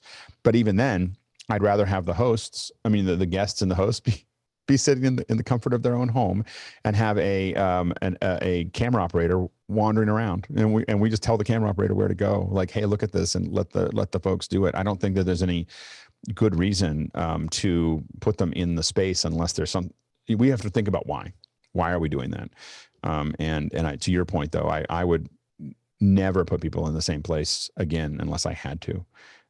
The cost of bringing those actors, for instance. Now, the reason that they were able to do it is they were doing another event with the Smithsonian somewhere else, a screening right after ours. So that was part of the reason our timing was what it was, is that there was a screening or something at the Smithsonian Theater. So that's why we got the actors there. So there might be some reasons to do that, but in general, I wouldn't do it anymore. Next question. All right, from Rupert McCrae in Dallas. How are comms handled with the operators in such close proximity to the talent on stage? Clearcom. Like, so it was Clearcom. In this case, it was a pretty simple Clearcom analog system. I think it was a 704 with belt packs. Even when they're standing right next to each other, it's easier to keep everybody on the same loops. So there's a production loop. This has a 704 has 4 loops, or potentially the packs only have 2. So these were just regular analog. We weren't doing anything different. I don't think we were doing anything different. We might have had free speaks on that, but I don't think we did. So the camera operators have loops because you don't want to, once you put your headset on, you don't want to take it off to talk to the person next to you. So you just want everybody on headsets and everybody, and it really quiets the whole stage because you're just whispering to each other and talking amongst each other without having to speak up or do anything in room. So, and you're able to seamlessly talk to the audio engineer that's 3 or 4 people down, which you wouldn't be able to talk to, or the cameras, or everybody else. And so it's still important to have comms even if you're shoulder to shoulder. Go ahead, Courtney. Yeah, that was going to be my point. But do you have to whisper enough so as not to be heard by the microphones, but also so as not to distract the talent so that they think there's something going on? Yep, absolutely. So you try to keep it as quiet as you can. And it also means that you're listening to that headphone is also we're usually feeding program into it. So you're able to hear what's going on. Next question. All right, trying to get back and forth between the mute. From Douglas Carmichael, how do you calibrate a monitor? Do you use those suction cup sensors? At the time that we did that monitor calibration, we generally used, we really didn't go through it as much as we probably should. That monitor was as accurate as our stream was when we were going over a Hangout in YouTube. So we basically, we did use the plugge to make sure that our exposure is correct. There's these little notches at the bottom of a color. If you see the color bars, there's these little notches that tell us where you shouldn't see one, you should see the other one, and we make sure that that's set up. And then we overall look at it. And a lot of times what we do is we're actually looking at our phones and looking at the monitor at the beginning and making sure that they both look to us like they're the same. And then that becomes the thing. Today, we do a lot more on color calibration, with the monitors. Some of the ones that we have now have their own systems to do that. So you basically, the best way to color correct it is to have an external box that's going to go into it that's going to control that. And it actually does the correction, in the box, which you can do with the new, like you can take a consumer monitor or something like that with a Blackmagic, their kind of 8K box that runs the monitor, and it will do the correction with the proper material hardware. The person to really talk to about that is Charles. But a lot of us, when we're really doing high quality stuff, send the monitors out, have them calibrated, and they come back. We let a professional work on that. So anyway, next question. Okay, this one comes from Rupert McCrae, who's here on the panel and from Dallas, Texas. He says, was any house equipment used or was everything loaded in? We used some of the ceiling lights for color on the back. That was it. And the stage, like that we sat on. We find it really hard to use house equipment. We try to be honest with you, we try to avoid it as much as we can. You end up, especially when you don't have very much time, you end up in this like loop of trying to get your stuff to talk to their stuff. They're sensitive about unplugging it because they don't know how to plug it back. They don't know how to plug it back in. I would be have the same sensitivity. Once you start tearing apart a system you're using every day, putting it back together means there's going to be 2 or 3 days of it, nothing working the way it should, and they've got lots of people watching. So it's usually easier just to, power's good from them, internet. So those are things that we use. But we try to not touch their gear from both a stability issue, and it's actually easier for most facilities if we don't use their gear. And I think they had PTZ cameras and ours wouldn't have matched up. The other thing is color matching. Those cameras were pretty carefully. I actually color matched those cameras specifically in a controlled environment over 4 or 5 hours to make sure that it was just right. And that was using the Chroma Demand chart and matching them very, very carefully. So I couldn't have done that if I was using their PTZs as well. Next question. All right, this one coming from Andrew Lipnick in San Francisco. Was the Truth monitor a webcast return or somewhere else in the signal flow? it's the program right before the monitor there is the right before it goes into the encode. So it's the same. It's in the router. It's split out. It's the same signal that's going into the encoder, and that's our last look at it before it goes out, and then we compare it to what we're looking at on the far end to see if it matches up. It's at this point for a webcast, the most accurate monitor for me in the world is my iPad Pro. It is, that's what I use because Apple spends more money on the iPad's color reproduction than all the monitor manufacturers combined. so it is it's very, very close to as good as it's going to get. Every monitor is different on the far end, but if I'm deciding what it looks like, that's what I use now. Next question. From Aaron Husledge in Durham, North Carolina. What was the pre-production process? A couple weeks before the event, we went to, I visited the Smithsonian, took a lot of photos. We talked through what the needs were going to be and how we were going to make that work. We established which of the far end guests were going to need kits. And so some of them had a pretty well set up video, setup, and some of them need us to send. We had little kits that we send out back then, which is a 920 and some Lowell Hero lights or Ego lights, and some in-ear and a mic or whatever. So we sent a couple of those out, and then of course we're working to run a show with the client and trying to figure out what we're going to work with there, talking to the hosts, figuring out how they're going to get questions, how that process is going to work. And then we built a rough 3D model of the space. So it was a SketchUp model of the space from measurements. And then we kind of laid it all out. The night before, with that layout, we came in and built up and made sure that we understood that everything was working. The internet was working. We had no time for any error. So we made sure that was all laid out. Then we carefully put everything back together in nice little groups. And we packed it all up, and then we came in. There was we built a countdown clock, and we'll be right back, and thank you for watching, and all those other things were things that we put together as well. The client basically, I think, just sent me some raw images, and I built the countdown clock and built all the other stuff for them. It's not a very complicated process. No, those are just logistical pieces. We match the fonts of them, that they use and that type of thing. But otherwise, it's a pretty straightforward process. Although I like building countdown clocks, so I usually try to make them look as pretty as possible. We've talked about that in the past. Next question. All right, from Rupert McCrae here on the panel and from Dallas, Texas.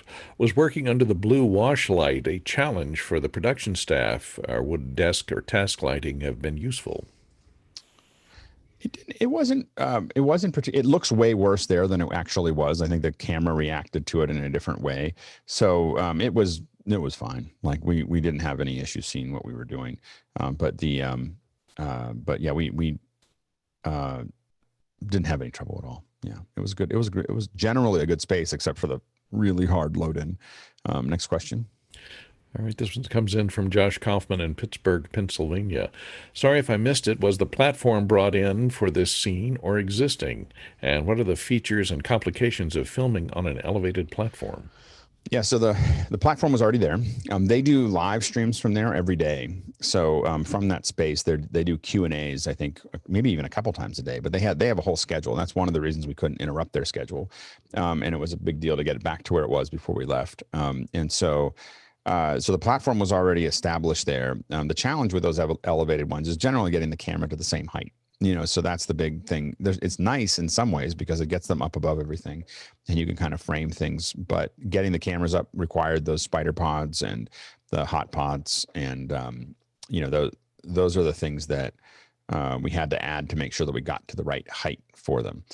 So that's usually the biggest challenge with a stage is just getting the cameras to the proper height in a stable way. These worked. They worked fine. It is when we start working with real stages, we start trying to really fortify the stand, whatever the cameras are going to sit on. Oftentimes we may use folded tables are very stable because they're just heavy. Old folded tables or staging that's just that's folded up, underneath the cameras. We always make sure the operators are not standing on the same platform as the camera is, because the operator just moving around will cause it to shake. So usually we want like a 1-inch gap between the operator, what operator's standing on, and the camera itself. And then for the most, in a handful of events, we've had a concrete block dropped into sand. So you actually, you have a box, you put sand, about 6 inches of sand on the bottom with 6 inches of gap around it. Then the concrete block, you drop the concrete block, there's a 3x3 foot concrete block into it with a crane.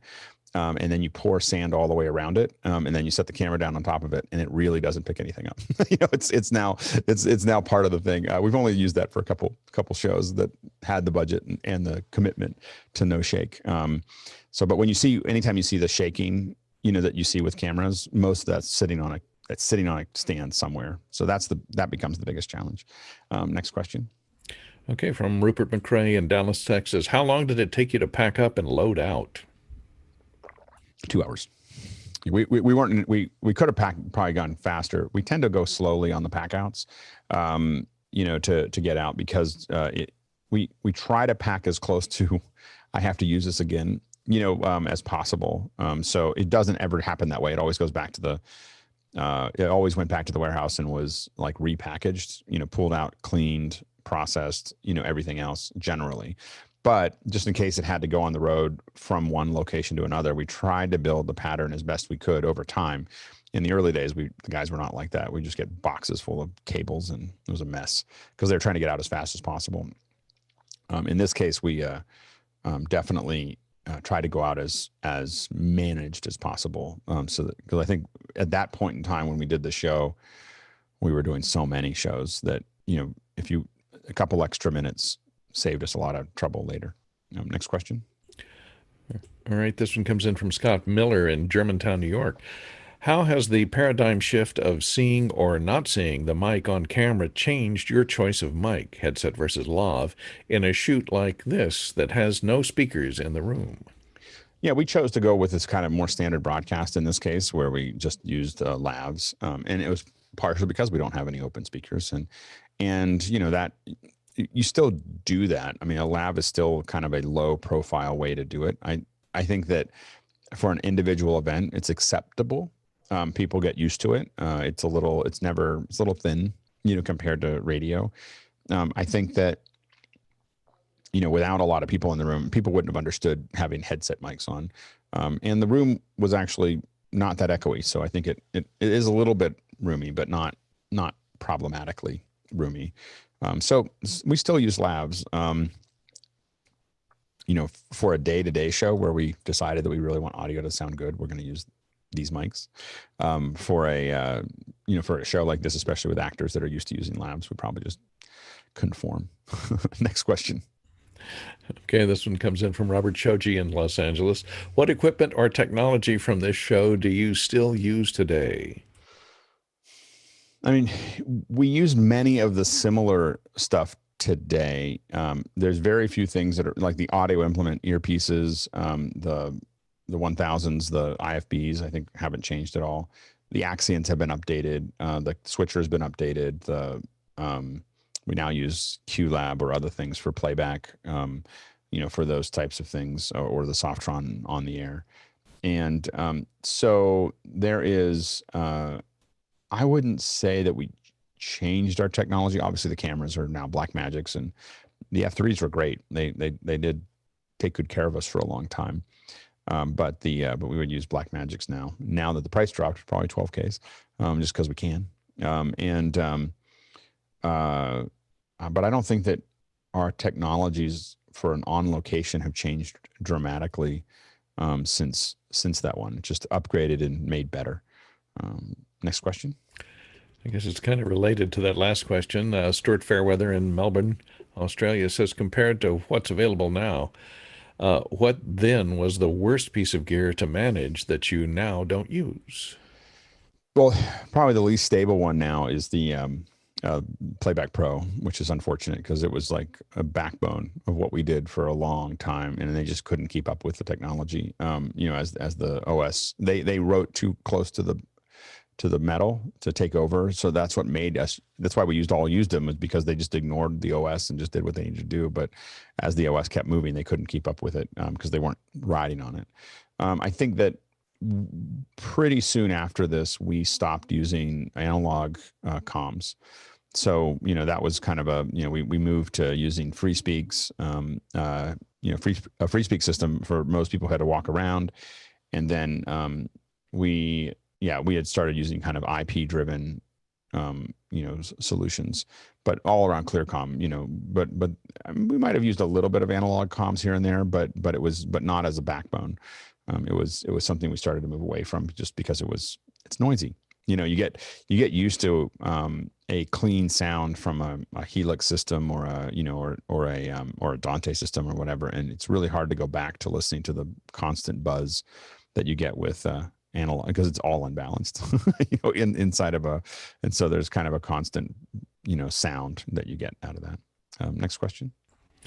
Okay, this one comes in from Douglas Carmichael. Did you use any processing on the microphones? I'm sure we did, and I don't know what it is. So that, I mean, I'm sure that anytime it goes in, we're using a QL1, you know, for this event, and I am absolutely certain that there was some EQ, probably some compression, a limiter, nothing major, nothing massive, but I'm certain that Brian would tweak every mic to every person as he's listening to them talk. And as we go, that's what part of the reason, one of the things that's interesting is that clients will often go, well, we don't have the talent very much, so we're not going to do a rehearsal, or the talent has been practicing this for weeks, so we're not going to do a rehearsal, not taking into account that the rehearsal is really useful for the tech crew too.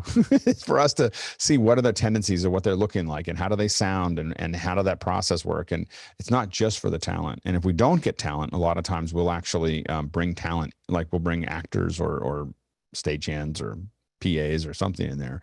I learned over time to hire local actors, like, you know, just people who I could find on a local actor thing to be the guests, because they're a lot better than the PAs and the stagehands at being up there and talking to each other and just, you know, stretching while, you know, for hours while we're doing stuff. So we try to do that, but you know, I'm certain that my guess is EQ, compression, maybe some noise reduction. I know that we had a Cedar in play here, so a Cedar DNS8, so we might have you know, cleaned up some of the noise there as well.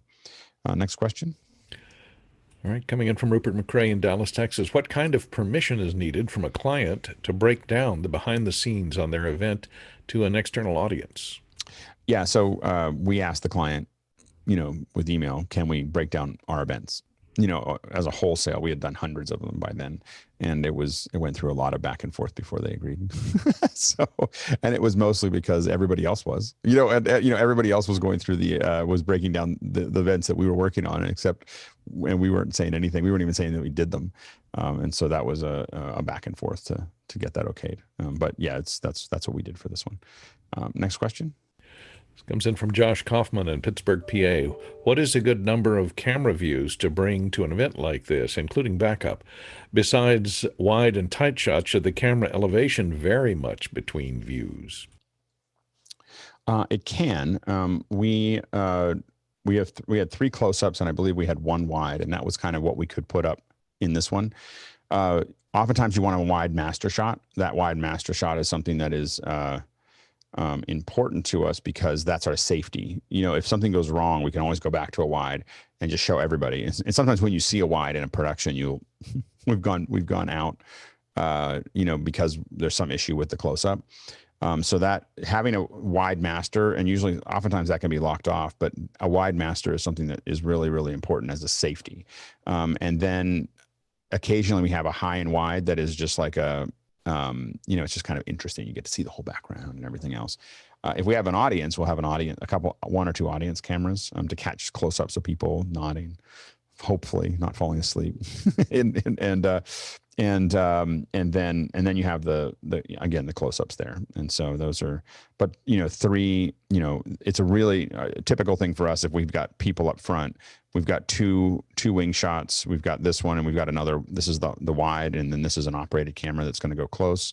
Then we would have these returns, and then you can make it more complicated. But in a standard system, that's what we would look at. The main thing with the position of these cameras is we want to be able to see the person that we're shooting. So we know that this person, let's say there's 3 people, this camera is going to be these 2 people. And what we want to know is that when this person is looking at this person, we can see their far eye, the far corner of the far eye. Like that's where we put that camera. We're always trying to make sure that whatever close-up shot of them, we can see the far corner of the far eye. And if they look the other way, the same thing with the other camera. And so that's what we shoot for. You don't always get that, but I hate profile shots. So, which is why I love Zoom so much, is that I don't have to deal with profile shots ever. Next question. Coming in from Douglas Carmichael, he says, Alex, you made a great point about getting used to the cleanliness of a digital system versus the analog system. I started producing electronic music with software only, and I have to adjust to the presence of a noise floor when using hardware synths. Me too. I was listening to you ask that question the other day with Karl, and I was like, I spent like a little bit of time like, what is wrong with my system? Like I plugged the Paul AD into my Scorpio, and I was like, this is all messed up. And I changed the cables out, and I did a bunch of other things, and then I was listening to you guys talking. I was like, oh right, yeah. Go ahead, Todd. You were going to add to that. The word I would just the worst thing is before you really realize that that's what you're going to be dealing with, the buying of cables over and over, thinking it's the cables problem. Yeah, exactly. It's just not. Yeah, exactly. Next question. Okay, coming in from Keenan Campbell in Princeton, Illinois. You mentioned that you had a limited setup window. Did you set up, test, then tear down to set up again for the show? Lessons learned? Yeah, that's what we did. And we... in another one of these, I'll break down one of the White House events that we did. And for that one, we tested for a week offsite. So like literally, and we practice every day to set up and break down, set up and break down, set up and break down, set up and break down. We figure out exactly how big it is, how to pack it, how to name all the cables, how to, so you're really prepping and in a, yeah. So prepping for that kind of thing is something I've done a lot of sometimes with video. And so, but prepping for how to, go into a location is something that you get used to. And so you want to practice that over and over and over again to make sure that you know where everything is and know exactly what your routes are and how you're going to go through that process. And so it was very common for us, if we knew we needed it, we would build it out in our warehouse. We would tape things out. We sometimes put up walls where we're going to put things against things, all those things. So we just knew how it was going to work. This was a much simpler one that we only had to build. We only had to build this up, and it was a relatively simple kit, from our perspective. But some of them we would practice again for days or even weeks to make sure that we understood how we were going to get in and out. If we had when you have a very small amount of time to get in and out, and high, it's complicated. It's just, you just practice and practice and practice. But every cable was labeled. Like, this is where it goes, and it's all, they're all labeled. We all know the person who did it will be there. They've done it before. They've done all those other things that are there. And so that's that's how you have to kind of approach that to make sure that you're ready. But we did it. I think we only built it once, but we did practice it in the warehouse as well. So we'd kind of laid it all out and done all the signal in the warehouse before we went to there. And then we did it again and then laid it all out and marked everything. We put lots of what we call spikes on the floor. So we spiked the floor. So you just have little pieces of tape to lay out where everything's going to go. And there's lots of little spikes that we carefully put out with either gaff tape or not duct tape. And we kind of make sure we're kind of careful with it. Painter's tape, paper tape, that kind of thing, to make sure that we can pull it up easily without causing any damage. But we spike a lot of floors a lot, and there's big arrows, and this is what, we have symbols for where the cameras are going to go and everything else. So people can just kind of load in. But that saves you a lot of time. Next question. Alex Shoji from Los Angeles asks the burning question: why would you switch from Sony to Blackmagic cameras? Sony didn't keep up. I mean, it's just from the expense perspective and what we were able to give. I mean, one of the things is once the Blackmagic cameras didn't really exist when we did this show. So the cameras as they sit now, the Ursas and everything else, we bought the Ursas almost immediately. Like literally, I think we had maybe we were in the first batch of 100. In fact, we were the first batch of 100 when the F3s came out. When these Sonys came out, we were right on top of it to order those cameras. And so because they're what we needed. The Blackmagic cameras are the big thing was being able to shade them from the switchers. You know, like that is lethal. Like it is so important to be able to shade from the switcher. It's a whole different layer. Like we had to paint boxes for these cameras, but it's so much harder and so much easier with the Blackmagic camera to just shade the cameras. And so that's why we don't really consider other cameras anymore, because as long as the Blackmagic camera does now there are times when we'll shoot with Aries, and there's times when our clients will shoot with Sonys. So the Aries have in my opinion, a better low light performance, and I think the color science is still a little better than Blackmagic. So for some events, we'll use an Aries. Sonys are great, kind of middle of the road. They do really, really high quality, and they are they're a little bit more practical. But the Blackmagic ones are all practical, and they keep on getting better. Next question. Okay, this one comes in from Rupert McCrae on the panel here in Dallas. Did this event go through a different post-production pipeline for watching again later? Nope. That was the thing I have to admit that I really loved about what we were doing back then was we would finish a show, we would deliver the client ISOs and the thing, and we'd never think about the show again. Like we'd hand them, here's the program. Most people will only see what was on the web. You can probably find this if you do Interstellar, whatever, you can probably find it on the web. There's a web version, there's a program, we hand it to them. And back then we wouldn't even offer to do post-production on it. And it was nice. We would do a postmortem. We'd take the lessons that we had to learn from it, and then we literally never, until today, I probably barely thought about this project. Again, because we were doing 3 to 5 shows a week, so you just had to you just throw it over the process and move on to the next one. Next question. Okay, this one comes in from Douglas Carmichael. When you use analog audio sources for an event like this, do you usually gate out the self-noise? I know Karl and others have said that the noise floor is part of the sound of the instruments in many cases. We had very little. So the only thing we had audio from is we had the Hangout audio that came out of a USB Pre 2 from the computer that was managing that. It's all just one computer. We couldn't ISO anything the way we do now. We had the playback, and that was also a USB Pre 2 that was outputting, which is very low self noise.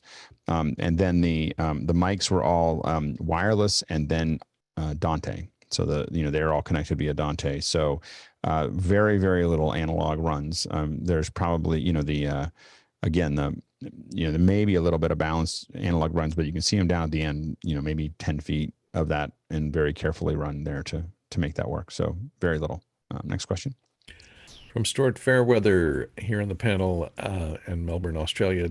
Was this before or after the film premiered? And if after, did anyone ask about the sound mix? I think this was right before it. So if I remember correctly, the movie was on Friday, and I think we did this on Tuesday or Wednesday. So it was it was part of the kind of the pre-show PR to kind of do the push. So yeah. And yes, it's easier to watch Christopher Nolan films with the subtitles on. Everyone who watched because it just gets worse every show, every movie. Interstellar was one step towards that, and then Tenet was an entirely a huge jump, towards that. And what was there was another one, the D-Day one was another one there, and so they keep on getting worse. He keeps on going down this path where you can't understand anything anyone's saying. I don't even know if I would go to see a Christopher. He's so upset about people not going to the theater. I would never go to a Christopher Nolan movie in the theater again, because I need the captions. I don't understand what anyone's saying. And I felt like I was getting old, but the more people I talked to, they're like, my daughter, who was 12 years old, wants to turn the subtitles on. It's a problem. Next question. think he's one of the founders of Mumblecore, I think. Yeah, exactly. From Gordon Lake in Los Angeles, says, from Triax to SMPTE, what's the next cable that will become standard for live productions? And my guess is Ethernet. Like I think that most likely what we're going to see is Cat 6 or or something like that is most likely going to be the future of cameras. I think that we're going to get past all these other bits and pieces. It may be some kind of fiber or whatever, but fiber back. But I think that we're moving very quickly towards that future. Yeah, go ahead, Courtney. Yeah, I don't think we tried fiber on Dexter for about 1 episode or 2 episodes, and we had so many problems with it. If you don't get the connector in just right, it drops out, and if somebody rolls a dolly over a fiber, it's gone, and you have to replace 500 feet of fiber or something. It's just too delicate to use in a live production. Now, were you using Triax, or we're using SMPTE cable, like the thick SMPTE cable, or thin fiber, like LC? Thick armored SMPTE cable, but we had a lot of problems with the connector not fitting into the adapter on the back of the camera correctly, or dust getting on the connector, since you have to move the cameras around all the time in production and disconnect it and move it and reconnect it. All the disconnecting and reconnecting is an opportunity for something to contaminate that fiber. Yeah, I mean, definitely SMPTE works best when it's part of a built system, not part of a mobile system. So definitely there. Any last questions there before we close it up? I think that's it. So that was the last one. We filled the whole hour. I was like, this is going to be like 20 minutes. Like I was like, I don't think anyone's going to ask enough questions to make this work, but that's good. Filled a whole hour on it. So it's an open invitation. Let's think about other ones that we want to cover. I can do this every week for a couple weeks if I needed to, but I'm happy. What I prefer is to mix and match mine maybe once a month or less, and have more other productions. So if you've got some photos, you want to break it down, it's something different than we've seen. The idea is for us to kind of learn. Again, we learn from each other. So we're going to do another one talking about Tony Mobley's show on Friday. So we'll do it. And by the way, I think that there's a lot to improve, but I think the panelist view worked pretty well. The show feels tighter, maybe for better or for worse, it feels tighter. So definitely you can send me comments on Discord if you have them. We did go through a bunch of things that requests for changes and we'll talk again this Sunday about more changes. We'll see how much Chris gets done this week, and we'll reevaluate it. So all right. We'll thanks again for our producers, great set of questions, and thanks again for our panelists for a great set of answers. And now we're going to jump into the after show. See you there.